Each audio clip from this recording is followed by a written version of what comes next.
Office आने जाने को आसान बनाने के लिए मैंने अपने ऑफिस के पास एक विला खरीद लिया। दयालुता दिखाते हुए मैंने विला का दूसरा कमरा मार्कस कोल नाम के एक युवा आदमी को किराए पर दे दिया। उसने कहा कि वो नया बिजनेस शुरू कर रहा है और पैसों की थोड़ी तंगी चल रही है। वो ठीक ठाक इंसान लगा, इसलिए मैंने उससे सिर्फ आधा किराया लिया। 2 महीने बाद मार्कस अचानक एक लड़की को घर लेकर आया और बोला कि वो उसकी गर्लफ्रेंड है। उस दिन के बाद से मेरा लिविंग रूम उनके कब्जे में चला गया और मेरे फ्रिज का खाना लगातार गायब होने लगा। यहां तक कि बालकनी में रखे मेरे ऑर्किड के पौधे भी उसकी गर्लफ्रेंड उठाकर अपने बेडरूम को सजाने ले गई। मैं ये बताने ही वाला था कि ये विला मैंने खरीदा है और मैं ही मकान मालिक हूं। तभी मार्कस मुझे एक तरफ खींचकर शर्मिंदा चेहरे के साथ बोला, जूलियन, मैंने अपनी गर्लफ्रेंड के सामने थोड़ी डींग मार दी थी। मैंने उससे कहा कि ये विला मैंने खरीदा है। तुम तो जानते हो आजकल डेटिंग कितनी मुश्किल है। बस इस बार मेरी मदद कर दो। मेरा झूठ मत खोलना। मैं तुम्हें हर महीने $30 एक्स्ट्रा दूंगा। क्या? सिर्फ $30? क्या मैं ऐसा दिखता हूं जिसे $30 की जरूरत हो? लेकिन उसे इस तरह गिड़गिड़ाते देखकर और ये सोचकर कि उसने अभी अभी कामकाजी दुनिया में कदम रखा है, मेरा दिल नरम पड़ गया और मैंने बात जाने दी। लेकिन अगले ही दिन जब मैं काम से घर लौटा तो देखा कि मेरे बेडरूम का ताला तोड़ा जा चुका था। मार्कस की गर्लफ्रेंड पहले ही मेरे कमरे में घुस चुकी थी। इस मास्टर बेडरूम में बहुत अच्छी रोशनी आती है। अब ये कमरा मैं ले रही हूं। तुम्हारे जैसे कंगाल इंसान को तो छोटा कमरा मिल जाए वही बहुत है। उसने मुझे तिरस्कार भरी मुस्कान दी। इतने समय से किसी और के घर पर मुफ्तखोरी कर रहे हो, अब तक तो इशारा समझ जाना चाहिए था। मार्कस तुरंत मुझे एक तरफ ले गया। जूलियन, मुझे माफ कर दो। मेरी गर्लफ्रेंड समझती है कि ये घर मेरा है। उसका स्वभाव थोड़ा जिद्दी है और उसे दूसरों के साथ जगह बांटना पसंद नहीं। ऐसा करो, अभी के लिए मास्टर बेडरूम छोड़ दो। जब उसका मूड ठीक हो जाएगा तब मैं उसे सब सच बता दूंगा। टिफनी को मैं संभाल लूंगा। टिफनी घर की मालकिन की तरह बोली, मार्कस, इसे साफ साफ समझा दो। इसे ऐसा न लगे कि हम लोग बेवजह परेशान कर रहे हैं। पहले अपना सामान पैक कर, ऐसे खड़ा मत रह। ये कहकर दोनों खुशी खुशी छोटे बेडरूम में वापस चले गए। हॉलवे में बिखरा अपना सामान देखकर मैंने फैसला कर लिया। हेलो, किसी ने गैर कानूनी तरीके से मेरे घर में घुसपैठ की है। मेरा ताला तोड़ा है और मेरा निजी सामान बाहर फेंका है। कृपया जल्द से जल्द पुलिस भेजिए। थोड़ी ही देर में पुलिस मेरे विला पर पहुंच गई। सायरन की आवाज सुनते ही मार्कस भागता हुआ नीचे आया। जूलियन, क्या हुआ? तुमने पुलिस क्यों बुला ली? एक पुलिस अधिकारी ने मार्कस को ऊपर से नीचे तक देखा और उसके बेतरतीब कपड़ों पर नजर डाली। तो तुम वही हो जिसकी शिकायत इस सज्जन ने की है? वही जिसने किसी और के घर का दरवाजा तोड़कर उस पर कब्जा कर लिया? मार्कस तुरंत बोला, नहीं नहीं नहीं, ये सब गलतफहमी है। मैं इनका रूममेट हूं। मैं रोज यहीं रहता हूं। मेरी गर्लफ्रेंड बस मजाक कर रही थी। वो सिर्फ कमरा बदलना चाहती थी। ये आदमी असली मुद्दे से बचने में माहिर था। सर, क्या आप अभी भी शिकायत दर्ज करवाना चाहते हैं? अधिकारी ने मुझसे पूछा। मैं कुछ कहता उससे पहले मार्कस मेरे पास आ गया। जूलियन, बिजनेस शुरू करना बहुत मुश्किल है। मेरी खातिर इस बार छोड़ दो। मैं ग्रेजुएट हुए सिर्फ कुछ साल हुए हैं और बड़ी मुश्किल से गर्लफ्रेंड मिली है। मैं बस परिवार बसाना चाहता हूं। मैंने ये सब इसलिए किया ताकि हमारा रिश्ता बचा रहे। मेरे पास और कोई रास्ता नहीं था। उसे इस तरह गिड़गिड़ाते देखकर मुझे वो दिन याद आ गया जब वो पहली बार यहां रहने आया था। हेलो मिस्टर रीड, मैं नया बिजनेस शुरू कर रहा हूं और पैसों की थोड़ी तंगी है। क्या मैं किराया थोड़ा देर से दे सकता हूं? मेरा नाम मार्कस कोल है। आपसे मिलकर खुशी हुई। मैं कुछ पल चुप रहा। ठीक है, मैं शिकायत वापस ले लेता हूं। ये सुनकर मार्कस ने कृतज्ञता से सिर झुका लिया। पुलिस की गाड़ी के जाने और सायरन की आवाज गायब होने के बाद ही उसने चैन की सांस ली। लेकिन अब मेरे पास उससे कहने के लिए कुछ नहीं बचा था और किसी तरह मुझे लग रहा था कि ये सारी मुसीबत मैंने खुद ही अपने सिर ली है। अगले दिन घर बिल्कुल साफ सुथरा था। मार्कस रसोई से बाहर आया और मुस्कुराकर बोला, जूलियन, तुम आ गए। मैंने लिविंग रूम साफ कर दिया है और टिफनी ने जो लेबल चिपकाए थे उन्हें भी हटा दिया है। मैंने चारों तरफ देखा। तुम्हारी गर्लफ्रेंड कहाँ है? उसने अपराध बोध के साथ जवाब दिया, वो कमरे में है। मैंने उससे बात कर ली है। अब से लिविंग रूम साझा जगह है और वो हर जगह अपनी चीजें नहीं फैलाएगी। उसे अपनी गलती समझ आ गई है। मुझे लगा मामला खत्म हो गया है, लेकिन अगले ही दिन दरवाजे पर जोर जोर से धमाके होने लगे। मैं नीचे जाकर देखने वाला था कि मार्कस मुझसे पहले दरवाजा खोलने दौड़ पड़ा। अंदर कई खुरदुरे दिखने वाले लोग घुस आए जिनके शरीर टैटू से भरे हुए थे। अरे, बिल्कुल सही समय पर आए हो। हम तुम्हारा इंतजार कर रहे थे। पूरा झुंड लिविंग रूम में फैल गया। वे अपने साथ लाए स्नैक्स कॉफी टेबल पर फेंकने लगे। फिर घर की मालकिन बनने का नाटक करती हुई टिफनी भी आ गई और कुछ ही देर में मेरे घर में अजनबियों की पार्टी शुरू हो गई। मेरा चेहरा काला पड़ता देखकर मार्कस जल्दी से मेरे पास आया। जूलियन, मुझे सच में माफ कर दो। आज हमारा छोटा सा गेट टुगेदर है। हम बस थोड़ी देर यहीं बैठेंगे। मैं कुछ पल चुप रहा। कॉफी टेबल के पास जमा होती खाली बियर की बोतलों को देखकर मैंने अपना गुस्सा दबा लिया। अगली बार पहले से बता दिया करो। जरूर जरूर, धन्यवाद जूलियन। लेकिन मेरे धैर्य का कोई सम्मान नहीं हुआ। कुछ दिनों बाद जब मैं घर लौटा तो फिर लिविंग रूम से हंसी की आवाजें आ रही थी। हर तरफ हॉट पॉट का तेल बिखरा हुआ था और मार्कस बड़े मेजबान की तरह सबकी सेवा कर रहा था। मुझे देखते ही वो दौड़कर आया और मेरा मुंह ढक लिया। जूलियन, मुझे बहुत माफ कर दो। वो मुझे एक तरफ खींच ले गया। टिफनी की सबसे अच्छी दोस्त अचानक आ गई थी। मुझे तुम्हें पहले बताने का मौका ही नहीं मिला। सब कुछ अचानक हुआ। सच में? मैं वादा करता हूं कि रात 10 बजे तक सब चले जाएंगे। मैंने उन लोगों को देखा जो मेरे हजारों डॉलर वाले सोफे पर तेल और गंदगी फैलाते हुए बैठे थे। फिर भी मैंने अपना धैर्य बनाए रखा। मार्कस, सिर्फ इस महीने में ये कितनी बार हो चुका है? जूलियन, मुझे पता है, ये आखिरी बार है, सच में आखिरी बार। अगली बार मैं जरूर पहले बता दूंगा। मैं एक रोबोट की तरह मुड़ा और अपने कमरे में चला दिया। मार्कस, जल्दी आओ, हॉटपॉट ठंडा हो जाएगा। हाँ, जल्दी करो, तुम अभी भी हमें एक ड्रिंक पिलाने के उधार हो। मार्कस मुस्कुराया और पूरी बात को अपने दिमाग से निकाल दिया। आज जब मैं घर लौट रहा था, मैंने तय कर लिया कि इस बार मैं उन्हें जल्द ही बाहर निकाल दूंगा। मैं फिर से अपने घर में अजनबियों की पार्टी नहीं देख सकता था। तुम लोग अभी क्या कर रहे हो? मैं आज जल्दी घर आ रहा हूँ, वहां थोड़ा शांत रहना, ठीक है? जूलियन, टिफनी और मैं बाहर गए हुए हैं, हम घर पर नहीं हैं। निकलते समय टिफनी चाबियां भी अपने साथ ले गई थीं। अगर तुम्हारे पास अपनी चाबी नहीं है तो क्या मैं तुम्हारे लिए किसी ताला बनाने वाले को बुला दूं? मैं कुछ पल चुप रहा। रहने दो, मैं खुद कुछ कर लूंगा। फोन काटने के बाद मैं घर की तरफ गाड़ी चलाने लगा। मचलती हुई परछाइयां, चमकती रंग बिरंगी लाइटें और कान फाड़ देने वाला म्यूजिक। मैं तो पहले ही पुलिस बुलाकर इन सबको उठवा देने वाला था, लेकिन किसी तरह मैंने खुद को रोका। पहले ऊपर जाकर देखता हूं कि आखिर ये लोग कर क्या रहे हैं। अच्छी बात यह थी कि मैंने पहले से एक अतिरिक्त चाबी बनवा रखी थी और उसे कार में रखा हुआ था। मैंने चाबी उठाई और सीधे अंदर चला गया। जैसे ही मैंने दरवाजा खोला, धुएं और शराब की तेज बदबू मेरे चेहरे पर आकर लगी। हर तरफ कूड़ा बिखरा पड़ा था और खाली बोतलें फर्श पर लुढ़क रही थीं, लेकिन किसी को कोई परवाह नहीं थी। वो कालीन मेरी मां ने मेरे लिए खास तौर पर चुना था, शुद्ध ऊन से हाथ से बुना हुआ। मैं खुद उस पर चप्पल पहनकर नहीं चलता था। और वे चांदनी जैसी हल्की पर्देदार खिड़कियां जिन्हें मैंने बहुत सोच समझकर चुना था, और वे पौधे जिन्हें मैं हर दिन पानी देता था। चाहे कोई कितना भी बिगड़ जाए, उसकी भी एक सीमा होती है। इस समय टिफनी रानी की तरह बैठी हुई थी और उसके आसपास के लोग उसकी खुशामद कर रहे थे। टिफनी, तुम कितनी किस्मत वाली हो, इतना अमीर बॉयफ्रेंड मिल गया। मैंने पिछली बार इस विला को रास्ते से देखा था। मुझे लगा था यहां कोई बड़ा बिजनेसमैन रहता होगा। किसे पता था कि ये तुम्हारे बॉयफ्रेंड का निकलेगा। सिर्फ अमीर ही नहीं, तुम्हारा कितना ख्याल रखता है। तुमने बस कहा कि तुम्हें बड़ा विला चाहिए और उसने तुरंत तुम्हें यहां शिफ्ट कर दिया। जब तुम बॉस की पत्नी बन जाओ तब हमें मत भूलना। सब हंस पड़े। हाँ, अब तो हम सब टिफनी के सहारे हैं। सब ने अपने गिलास उठाकर जश्न मनाया। तभी टिफनी की नजर मुझ पर पड़ी। उसे समझ ही नहीं आया कि मैं, एक अनचाहा आदमी, उसके घर में आने की हिम्मत कैसे कर सकता है। उसकी हैरानी तुरंत गुस्से में बदल गई। वो कमर पर हाथ रखकर मेरे सामने आई और घुरते हुए बोली, तुम घिनौने आदमी, हमारी पार्टी की जासूसी करने की हिम्मत कैसे हुई?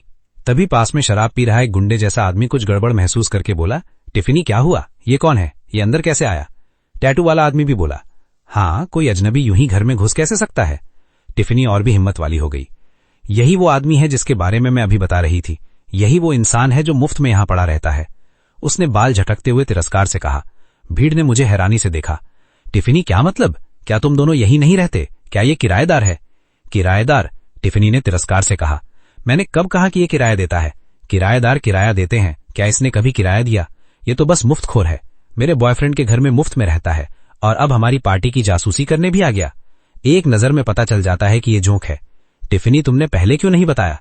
अगर हमें पता होता तो हम दरवाजे पर पहरा लगा देते। अरे, अगर अपनी भलाई चाहते हो तो अभी निकल जाओ, वरना कोई तुम्हें निकाल देगा, मैंने ठंडी आवाज में कहा। तुम्हें किसने बताया कि ये मार्कस कोल का घर है? भीड़ कुछ पल के लिए चुप हो गई। फिर टिफनी ऐसे हंसी जैसे उसने सदी का सबसे बड़ा मजाक सुन लिया हो। वो लगभग मेरे वाइन ग्लास को ही गिरा देती। सुनो इसे, सुनो, ये क्या कह रहा है? ये मुझसे पूछ रहा है कि किसने कहा ये मार्कस कोल का घर है। हा, मैं तो हंस हंस कर मर जाऊंगी। एक मुफ्तखोर भी खुद को बड़ा साबित करने की कोशिश कर रहा है। वो मेरे सामने अकड़कर खड़ी हो गई, जैसे सिर्फ अपने रवैये से मुझे कुचल देना चाहती हो। उसने खुद बताया था। और किसने? हा, तुम्हें लगता है मैं सुंदर हूं, इसलिए तुम हर संभव तरीका अपनाकर मेरे करीब आने की कोशिश करते हो। हर दिन मेरे बॉयफ्रेंड के घर में मुफ्त में रहते हो ताकि मेरे पास रहने का बहाना मिल जाए। और वो भी काफी नहीं था, अब तुम चुपके से वापस आकर हमारी पार्टी की जासूसी कर रहे हो। सुन लो, मैं टिफनी स्लोन सिर्फ मार्कस जैसे सफल आदमी से प्यार कर सकती हूं। तुम्हें अंदाजा भी है वो मेरे लिए कितना अच्छा है। ये विला उसका मेरे लिए सबसे बड़ा वादा है। ये कहते हुए वो सपनों में खो गई। जब हमारी शादी होगी यही हमारा वैवाहिक घर होगा। तुम जैसे आदमी को तो मैं एक बार भी नहीं देखूंगी। निकल जाओ यहां से। टिफनी स्लोन, तुम्हारी हिम्मत कैसे हुई मेरा नाम लेने की? उसने चिल्लाकर कहा। सुन रहे हो सब लोग, ये क्या इशारा कर रहा है? गलती इसकी है और दोष मुझे दे रहा है। क्या तुम लोग जानते हो ये आदमी कितना घटिया है? ये हर दिन मेरे बॉयफ्रेंड के घर में मुफ्त में रहता है। हम इसे निकाल भी नहीं सकते। मैं अपने हाथों से मार्कस के लिए जो लंच बॉक्स बनाकर फ्रिज में रखती हूं वो हर बार गायब हो जाते हैं। जरूर यही चुरा कर खा जाता होगा। और बालकनी के ऑर्किड के गमले सब खोदकर खराब कर दिए गए हैं। कौन जाने क्या ढूंढ रहा था। मैंने तो इसकी इज्जत रखी और बस इतना कहा कि मार्कस के घर पर मुफ्त में रहना बंद कर दे। और पता है इसने क्या किया? हा हा हा, इसने गुस्से में आकर पुलिस बुला ली और मुझ पर गैर कानूनी घुसपैठ का आरोप लगा दिया। ये सुनकर इसकी एक सहेली इतनी हैरान हो गई कि उसके हाथ से सूरजमुखी के बीज मेरे कालीन पर गिर गए। ये तो बेशर्मी की हद है। पीछे खड़ा चिकने बालों वाला आदमी गुस्से से अपनी जांग पर हाथ मारते हुए बोला, इसकी हिम्मत कैसे हुई पुलिस बुलाने की? टिफनी आगे बोली, घर में शांति बनाए रखने के लिए मेरे बॉयफ्रेंड को मुझे हर रात जल्दी कमरे में भेजना पड़ता था, फिर वो अकेले बाहर आकर उससे बात करता था। मार्कस बहुत ही दयालु है, वो ऐसे आदमी को बाहर नहीं निकाल सकता, लेकिन ये उसकी कदर नहीं करता, हर समय मेरे पीछे पड़ा रहता है। अब मुझे समझ आया कि मार्कस हर दिन टिफनी को जल्दी कमरे में क्यों भेज देता था। मैं हमेशा सोचता था कि वो टिफनी को असहज महसूस होने से बचाता है, असलियत में वो अपने झूठ के खुलने से डरता था। मैंने अपना फोन निकाला और पुलिस को कॉल करने लगा, लेकिन इस बार टिफनी मुझसे तेज निकली। उसने फोन मेरे हाथ से छीना और जमीन पर पटक कर तोड़ दिया। वाह, क्या नाटक कर रहे हो? ये मेरे बॉयफ्रेंड का विला है, तुम जैसे मुफ्तखोर पुलिस बुलाने का ड्रामा कर रहे हो। तुम्हें लगता है पुलिस तुम्हारी बात मानेगी? मैंने फोन उठाया, वो पूरी तरह खराब हो चुका था। हा हा हा, कितना घटिया आदमी है। सिर्फ इसलिए कि ये मार्कस का दोस्त है, इसे लगता है कि मार्कस के घर को अपना घर समझ सकता है। टिफनी, तुम अभी भी बहुत नरम हो, एक आदमी बोला। अगर मेरी मुलाकात ऐसे आदमी से होती तो मैं इसे कब का पीट चुका होता। ऐसे लोगों को सिर्फ मुक्कों की भाषा समझ आती है। एक बार अच्छी तरह पिटाई हो जाए फिर सारी अकड़ निकल जाएगी। सुना तुमने, यहां मौजूद हर इंसान तुम्हें घिनौना समझता है। जब टिफनी मेरा मजाक उड़ा रही थी तभी उसकी नजर मेरी कलाई पर बंधी खूबसूरत घड़ी पर पड़ी। ओह, ये घड़ी तो सस्ती नहीं लगती, कहां से चुराई है? मैंने उसे तुरंत घड़ी वापस देने को कहा। इतने घबरा क्यों रहे हो? लगता है ये घड़ी बहुत कीमती है। अब मैं गुस्से की सीमा पार कर चुका था। इसकी कीमत ज्यादा नहीं है, लेकिन ये मेरे लिए सबसे कीमती चीज है। अभी के अभी वापस दो। हाँ, बस एक बेकार सी घड़ी है, इतना तमाशा क्यों? उसने हाथ झटक कर घड़ी फर्श पर फेंक दी। कांच जमीन से टकराया और तेज आवाज के साथ टूट गया। अपने पिता की आखिरी निशानी को टूटते हुए देखकर मेरी आंखें लाल हो गईं। उसके आसपास खड़े लोग और जोर से हंसने लगे। लो, ये कबाड़ घड़ी वहीं पहुंच गई जहां इसकी जगह है। हा हा हा, तुम घिनौने आदमी, ये तो बस एक टूटी हुई। वो अपनी बात पूरी भी नहीं कर पाई थी कि मैंने उसके चेहरे पर एक जोरदार थप्पड़ मार दिया। मेरा शरीर मेरे दिमाग से पहले हरकत कर गया था, लेकिन मुझे जरा भी पछतावा नहीं था। जैसे ही टिफनी को समझ आया कि क्या हुआ है, उसकी आंखों से आंसू बहने लगे। तुमने मुझे थप्पड़ मारा? तुम घिनौने आदमी, तुमने मुझे मारा। इसे सबक सिखाओ। जो मुझे सबसे ज्यादा खुश करेगा मैं उसे सी फूड दावत दूंगी। एक पल में पूरी भीड़ खड़ी हो गई। इसने टिफनी को मार दिया। वो तो जल्द ही बड़े बॉस की पत्नी बनने वाली है। हाँ, उसने तो बस तुम्हारी टूटी हुई घड़ी तोड़ी थी, इतना गुस्सा करने की क्या जरूरत थी? वैसे भी शायद ये किसी सड़क किनारे से खरीदी नकली घड़ी होगी। दूसरे आदमी की गर्लफ्रेंड को पटाने में नाकाम रहा, इसलिए अब हाथ उठाने लगा। इन लोगों की बातें सुनकर मेरी मुट्ठियां कस गईं। तुम लोग इस बात पर पछताओगे। मैं तो हंस हंस कर मर जाऊंगा। टिफनी का बॉयफ्रेंड बड़ा आदमी है, तुम्हें लगता है हम तुम्हारे लिए पछताएंगे? तभी उसी समय मेरा वकील वहां पहुंचा, साथ में वो बॉडीगार्ड भी थे जिन्हें मैंने पहले से तैयार रखा था। यहां क्या हो रहा है? अचानक इतने लोग क्यों जमा हो गए? ये सब देखकर तो लगता है कोई बड़ा आदमी आने वाला है। स्पष्ट है ये सब मार्कस की तरफ से है। आज टिफनी की पार्टी है, जाहिर है उसने इसे शानदार बनाने के लिए सब इंतजाम किया होगा। तो मार्कस ने ये सरप्राइज तैयार किया है। टिफनी, तुमने हमें बताया भी नहीं। कमरे में फैले हुए नुकसान को देखकर अटॉर्नी ग्रैंट तुरंत समझ गया कि उसके क्लाइंट के साथ क्या हुआ है। मिस्टर रीड, क्या आप ठीक हैं? भीड़ एक पल के लिए स्तब्ध रह गई। Mister read? हा, तुम लोगों ने सुना? इसने इस आदमी को मिस्टर रीड कहा। तुम शायद किसी और को समझ लिया है। ये जूलियन रीड तो एक कंगाल किराएदार है। इसके दिमाग में सिर्फ बॉस की गर्लफ्रेंड को पटाने की योजनाएं भरी रहती हैं। ये तो वो आदमी है जो दूसरों के घर में मुफ्त में रहता है। इसे किसी सीईओ से तुलना करना भी मजाक है। अपनी आंखें खोलो, इसकी बातों में मत आओ। आजकल कुछ लोगों को पैसे देकर सूट पहनाना बहुत आसान है। कुछ दर्जन डॉलर खर्च करो और नाटक तैयार। हाँ, तुमने निश्चित रूप से गलत आदमी पकड़ा है। अटॉर्नी ग्रैंट ने चश्मा साफ किया और भीड़ की तरफ देखा भी नहीं। मिस्टर रीड, क्या आप ठीक हैं? फिर उसने ठंडी आवाज में कहा, तुम्हारे सामने खड़ा व्यक्ति जूलियन रीड इस विला का कानूनी मालिक है। लेकिन ये लोग तब तक मानने को तैयार नहीं थे जब तक सिर दीवार से ना टकरा जाए। ये हर सेकंड और भी ज्यादा हास्यास्पद होता जा रहा है। तुम लोग सच में अपने अभिनय के लिए समर्पित हो। स्क्रिप्ट भी आधी अधूरी सही लग रही है, लेकिन अगर नाटक करना ही है तो थोड़ा होमवर्क भी कर लिया करो। अगर हमें ठगने आए हो तो कम से कम ये पता कर लेते कि इस घर का मालिक कौन है। बिल्कुल, अगर अभिनय करना है तो विश्वसनीय बनो। लोगों से झूठ बोलने से पहले उनके बारे में जानकारी इकट्ठा कर लो। तुमने तो मेरे बॉयफ्रेंड की पहचान तक नकली बनाने की कोशिश की। क्या तुम्हें नहीं पता कि मैं मार्कस कोल इस विला की मालिक की गर्लफ्रेंड हूं? ये सुनते ही अटॉर्नी ग्रांट मुड़ा और ठंडी आवाज में पूछा, मार्कस कोल, क्या वो मिस्टर रीड का किराएदार है? ये सुनकर टिफनी फिर से जोर से हंस पड़ी। किराएदार? क्या बकवास कर रहे हो? हा हा हा। मेरा बॉयफ्रेंड किराएदार कैसे हो सकता है? वो करोड़पति है, एक सफल आदमी है। ये कंगाल तो उसका किराया देने वाला नौकर बनने लायक भी नहीं है। अटॉर्नी ग्रांट ने उससे बहस करना भी जरूरी नहीं समझा। पूरे क्षेत्र को सुरक्षित करो, हर टूटी हुई चीज की तस्वीर लो, सभी नुकसान का सबूत इकट्ठा करो और कमरे में मौजूद हर व्यक्ति को यहीं रोको। कोई बाहर नहीं जाएगा। जी, अटॉर्नी ग्रांट। स्टाफ तुरंत सबूत इकट्ठा करने लगा। ये देखकर टिफनी घबरा गई। तुम लोग क्या कर रहे हो? मैं चेतावनी दे रही हूं, मेरे पास मत आना। मिस्टर कोल टिफनी से बहुत प्यार करते हैं। तुम्हारी हिम्मत कैसे हुई टिफनी को परेशान करने की? तुम लोग अभिनेता हो तो अपनी हद में रहो। हाँ, तुम लोग, अभी भी समय है, निकल जाओ। ये सब देखकर टिफनी सच में घबराने लगी। तुम लोग खड़े क्या हो? जल्दी उसे फोन करो। चिकने बालों वाले आदमी ने तुरंत फोन निकालकर उसे दे दिया। मार्कस, जल्दी आओ, बिला में कोई तमाशा कर रहा है, जल्दी वापस आओ। टिफनी, क्या हुआ? मुझे साफ साफ बताओ, कौन तमाशा कर रहा है? वही कंगाल आदमी जो इतने समय से तुम्हारे घर में मुफ्त में रह रहा था, वो अचानक लोगों को लेकर आ गया है। उसने कुछ नकली कलाकार भी बुला लिए हैं। वो बकवास कर रहा है कि वही इस घर का मालिक है और तुम उसके किराएदार हो। फोन के दूसरी तरफ मार्कस पूरी तरह चुप हो गया। इस बार वो यहां मौजूद नहीं था कि मुझे एक तरफ ले जाकर फिर से भावुक कहानी सुनाता। मार्कस, मेरी बात सुन रहे हो? कुछ बोल क्यों नहीं रहे? तुम कब आ रहे हो? टिफनी, मैं अभी रास्ते में हूं। बस उनसे लड़ाई मत करना। ठीक है, मैं इंतजार करूंगी, बस तुम आ जाओ। मार्कस अभी आने वाला है। वकील ने मुझसे पूछा कि क्या मैं पहले अपनी चोटों का इलाज करवाना चाहता हूं। मैंने कहा, नहीं, पहले पूरे दृश्य को सुरक्षित रखो। मार्कस के आने के बाद सब निपटाएंगे। टिफनी को पूरा भरोसा था कि मार्कस के आते ही सब ठीक हो जाएगा। नाटक करते रहो, जितना करना है कर लो। उसने दरवाजे की तरफ देखा। जैसे ही मार्कस आएगा, देखेंगे तुम लोग कितनी देर तक ये ढोंग जारी रखते हो।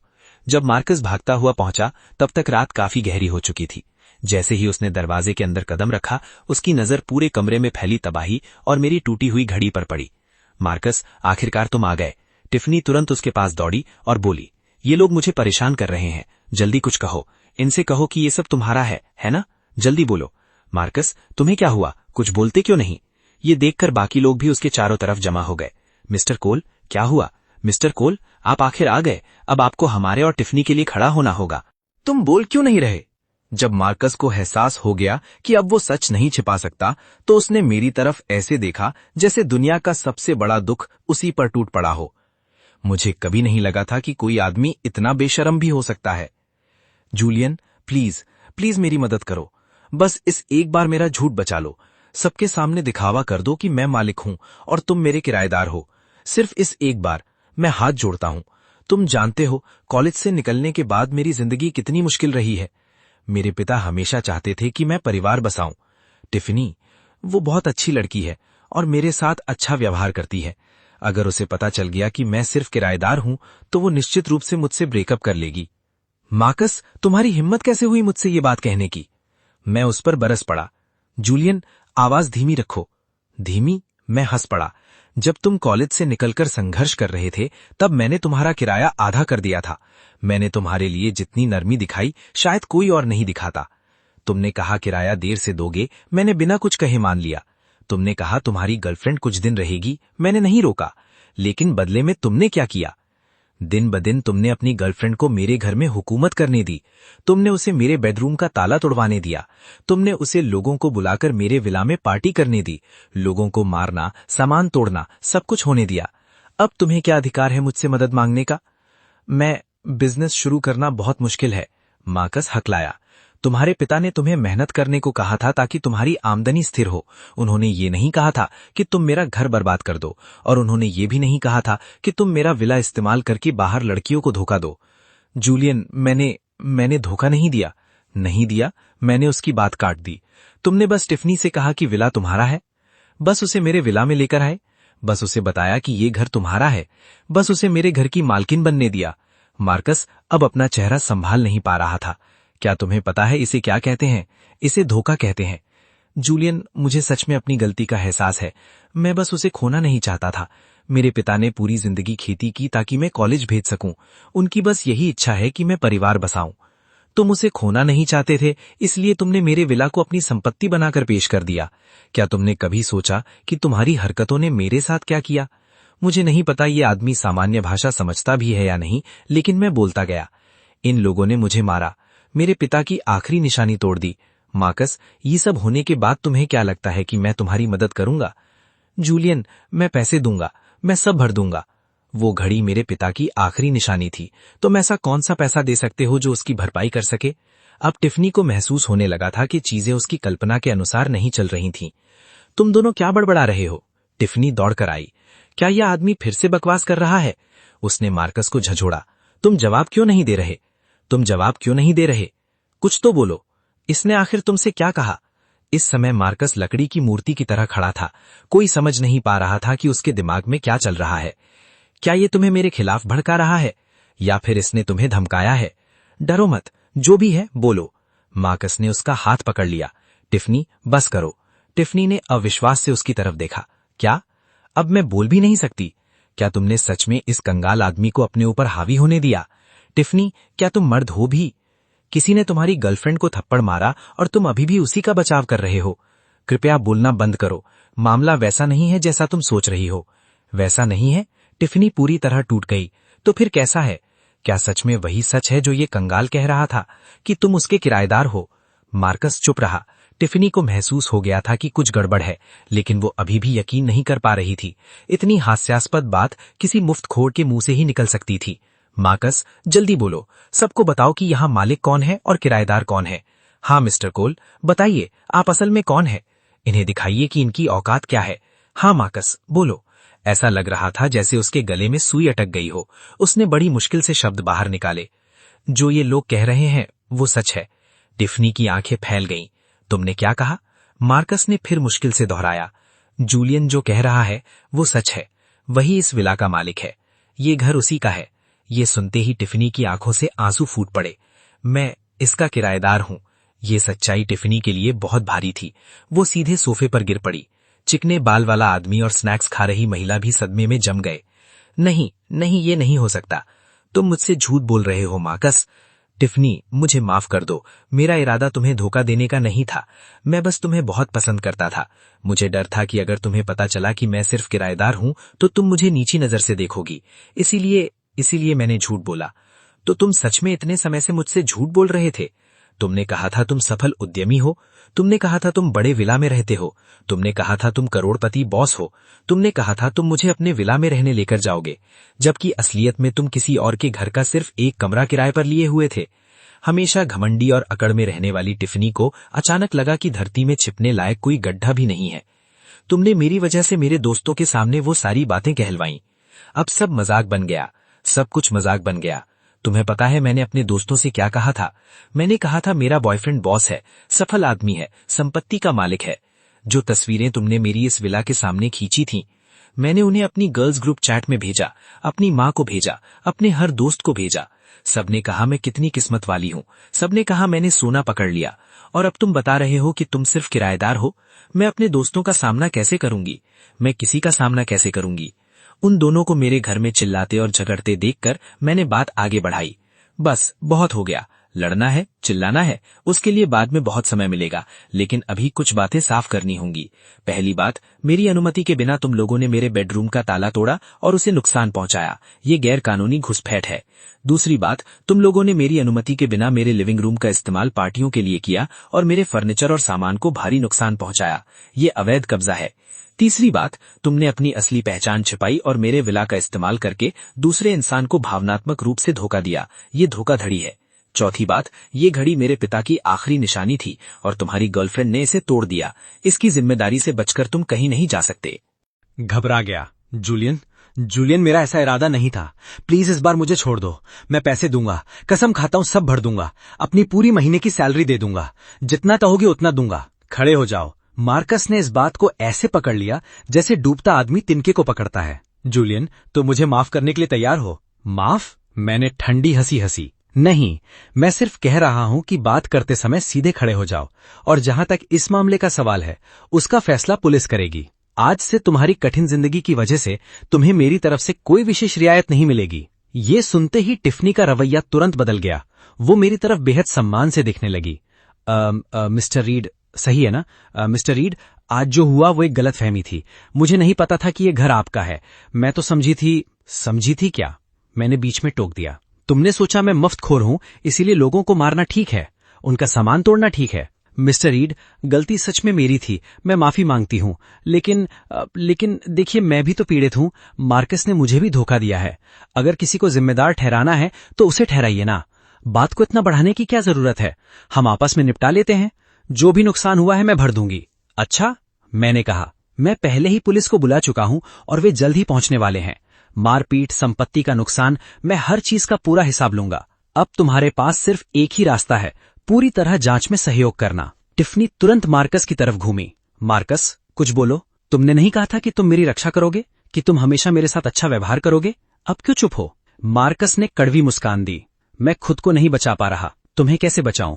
थोड़ी देर बाद पुलिस मौके पर पहुंच गई। ऑफिसर, इन लोगों ने सबके सामने मेरी बदनामी की, मुझ पर हमला किया, मेरे विला को बर्बाद किया और मेरा फर्नीचर तोड़ दिया। अधिकारी ने चारों तरफ तबाही को देखा। मेरी पूरी शराब की कलेक्शन खत्म कर दी, मेरे पिता की आखिरी निशानी तोड़ दी। इनमें से किसी भी मामले में मैं समझौता नहीं करूंगा। मैं चाहता हूं कि इसे गंभीरता से लिया जाए। समझ गया। अधिकारी ने सिर हिलाया। घटनास्थल का रिकॉर्ड बनाओ, सबको गिरफ्तार करो। अब जाकर टिफनी को एहसास हुआ कि मामला कितना गंभीर है और उसके तथाकथित दोस्त तुरंत उससे किनारा करने लगे।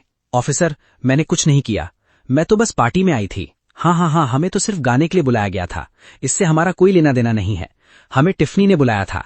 लेकिन पुलिस ने उनकी एक नहीं सुनी और सबको थाने ले गई। मार्कस ने विला के रोशन दरवाजे की तरफ आखिरी बार देखा और लंबी सांस ली। तभी सीन शिफ्ट होता है थाने में।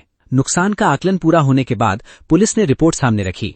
कुल नुकसान 2 लाख युआन है और अबाउट $28,000। कृपया जांच कर हस्ताक्षर कीजिए। मैंने जल्दी से रिपोर्ट देखी, सब ठीक था। मैंने साइन कर दिए। $28,000? टिफनी लगभग चीख पड़ी। ये कैसे हो सकता है? हमने तो बस कुछ शराब की बोतलें पी थीं। इतना पैसा कैसे बन गया? और सोफा और कालीन का दोष भी हम पर क्यों डाला जा रहा है? कौन जाने वो पहले से ही गंदे हों।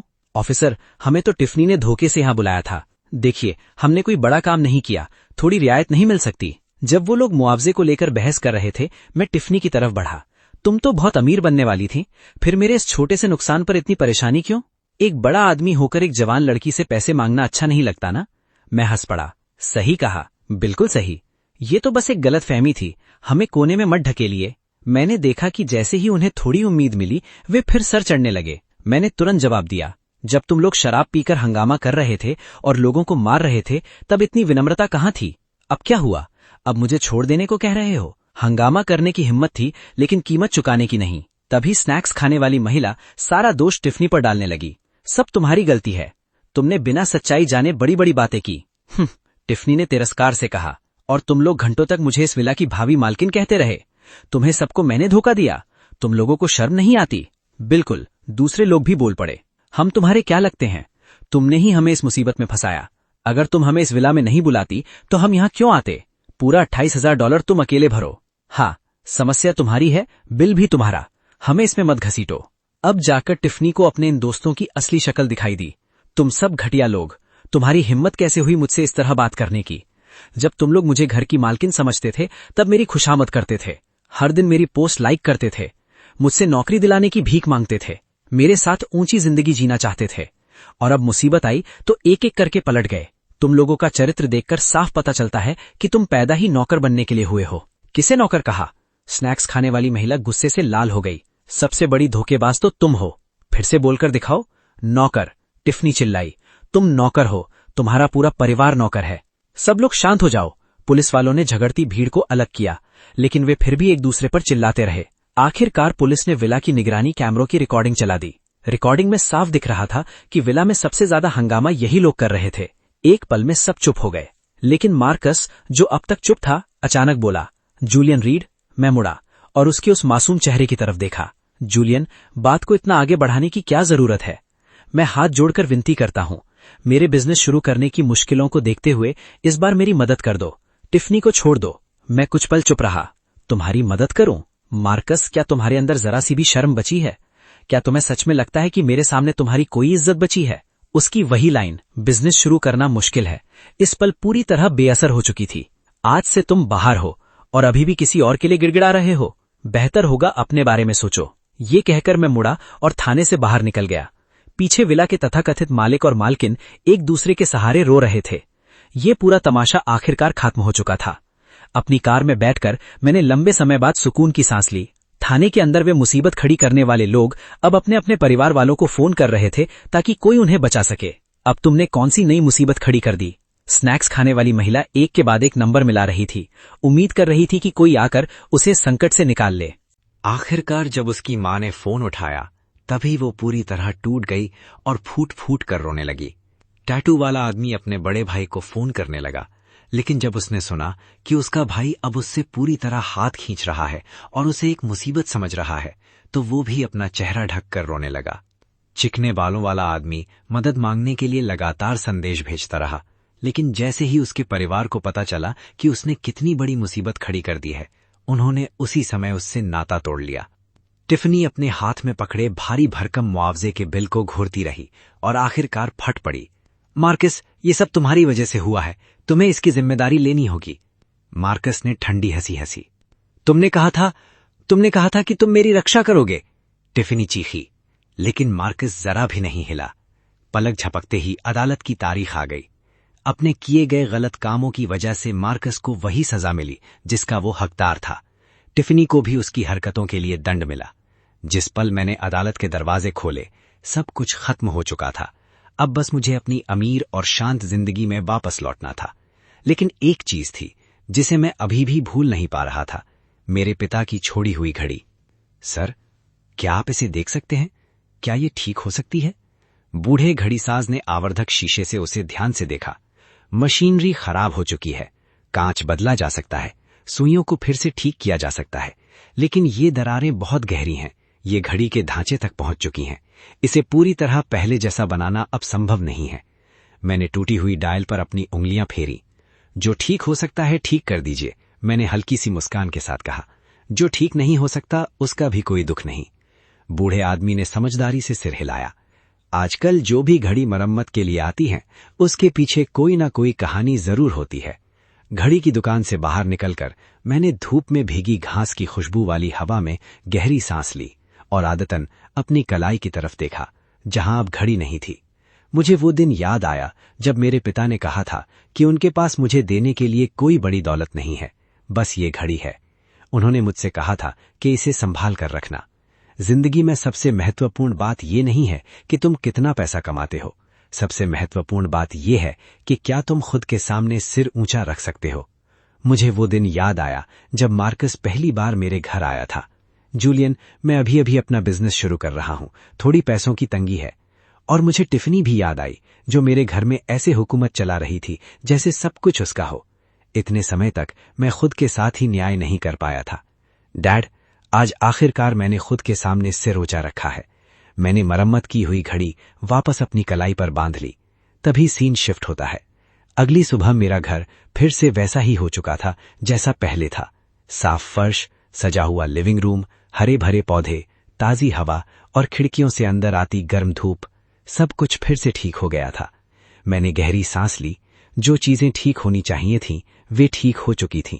और सच कहूं तो ज्यादा नरम दिल होना कभी भी फायदे का सौदा नहीं होता।